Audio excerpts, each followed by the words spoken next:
Sunday behind and move forward? Nothing crazy, I would say. I mean, every week's like that, whether it's a good or bad week. The week before, come Monday morning, you gotta move on. Look at everything, go through everything like you need to, but you gotta move on quickly in this league. It's on to the next one. Your first start for the 49ers was in Chicago. This is the next trip back. What do you remember most from not just that start, but from how you played then and the 4 games after that? Well, we've come a long way. I mean, lots happened in 4 years here. It's pretty cool though, just to go back there, talking to friends and family about it, and it's a cool experience. A lot of memories come back when I think to the last time we played them, but it's a completely different team now, different coaching staff, different players. So it'll be fun to get back there. It'll be a hostile environment for sure. Kyle mentioned that, and he said this at a time back then, but he kind of reminded us that it was a crash course for you, that a lot of what you guys were running was first time.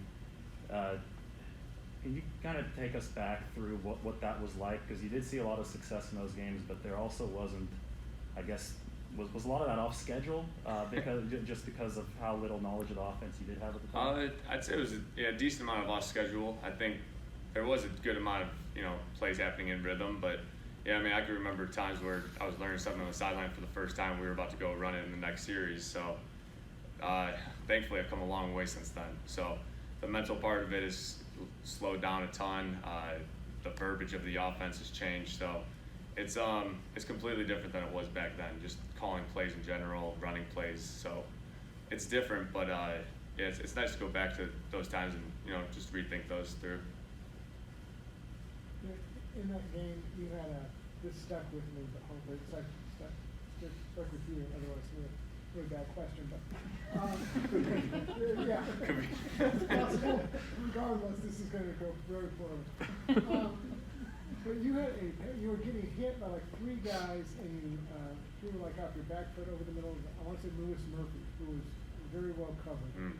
Do you remember that throw? And I don't know if you rank your throws, but I mean, is that that was pretty good. Thankfully, I do remember that play, so that's a good start. But no, that was kind of a broken play. I forget what happened up front, but I remember the guy running free on my right side, and yeah, Sweet Lou was kind of sitting in the hole, found the hole of the defense, and we made it come to life. And yeah, I mean, there was like I was saying, that 5-game stretch, there was a lot of plays like that were just, that's not really where the ball is intended to go, but whether it was me not knowing the offense entirely, something up front, whatever it was, there was some makeshift plays like that, I guess you could say. But yeah, definitely ranks up there in one of the top throws I've ever had. Thank you. I think that went overall pretty well. Yeah, no, it was a good recovery. Jimmy, as the leader of the team, how do you keep them around up and make sure that this doesn't slide further as far as the movement so he doesn't get back on winning track? I think, like I was saying earlier, just moving on. That's a big part of it. You can't dwell on it. It's obviously in everyone's head. That feeling that we had on Sunday night, and it's you gotta use that to motivate you in a way. You gotta figure out whatever your process is throughout the week. You gotta use that to get you ready for this next game on Sunday. And I mean, if you just let those games drag back to back like that, you're gonna be in for a long year. In terms of your process, are you doing anything different now to maybe just change what's kind of happened to the team the last 4 games? I know you didn't play all 4, but just kind of change what's going on, maybe mojo-wise? It's not so much changing our process; it's changing what we do on the field. We gotta go execute. I mean, it's we're the players out, whatever 11's out on the field, whatever play is called, we gotta make that thing come to life and make that thing work. So it's I'd say it's more about that at this point. Getting the game plan down, getting in the details, the nitty-gritty stuff, and once we do that, then we'll be playing better on the field then. For the last few years, this team's always had a swag about it. Do you guys still have that, or it's tough to have when you lost 4 in a row? Yeah, I think it's when you've lost 4 in a row, you can't lose who you are as a team and as a player, and particularly, I think that swagger that we have is going to come out when we start playing well, and it shows on the field. I mean, you see sparks of it when we're out there. Sunday night, there was points where it was coming out, and offense, defense, whatever it is, and we just have to get back to doing that more and more consistently.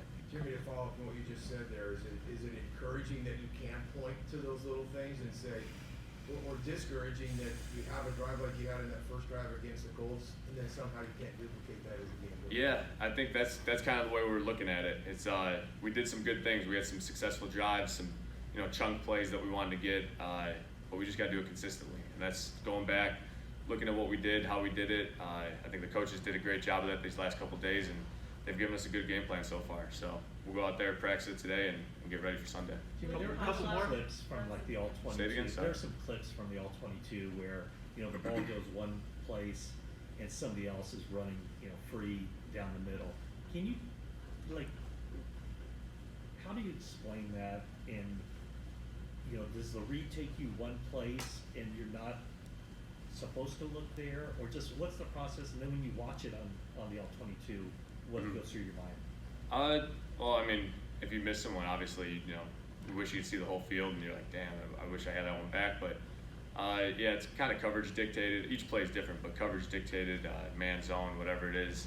And you just you gotta go through your process as a quarterback. Just you know, if your read's on the left side, on the right side, you gotta go through that. And yeah, would you love to have some back and see the entire field? You'd love to, but it's you know, it's part of playing a position. You just gotta, you know, see everything. One example of that in particular was the first interception that you threw to Deebo. Pre-snap, did you just see one-on-one Deebo? I like that matchup. Simple as that. Pretty much, yeah. They were in one high defense, so yeah, like even that one, Muhammad should have been taken away. But for your safety, he was just making, you know, doing whatever he wanted to play. But yeah, had one-on-one with Deebo. I wish I threw it a little further on his back shoulder. Just hung inside a little bit. Jimmy, we have a lot of friends and family at the game on Sunday, and is there anything special about going back to play, you know, at this level in the area where you grew up, or is it kind of just business as usual at this point? No, there's always a little something. Going home's always fun. Kind of where the first start happened here. I got a lot of friends and family. I don't even, it's over 100, I know that, but so it'll be a fun crowd. That Chicago crowd's ruthless though. So we played in Philly this year. That was a pretty hostile environment. I'm sure this will be pretty similar to that, but it'll be a fun Sunday. Thanks, Jimmy. All right, thanks guys.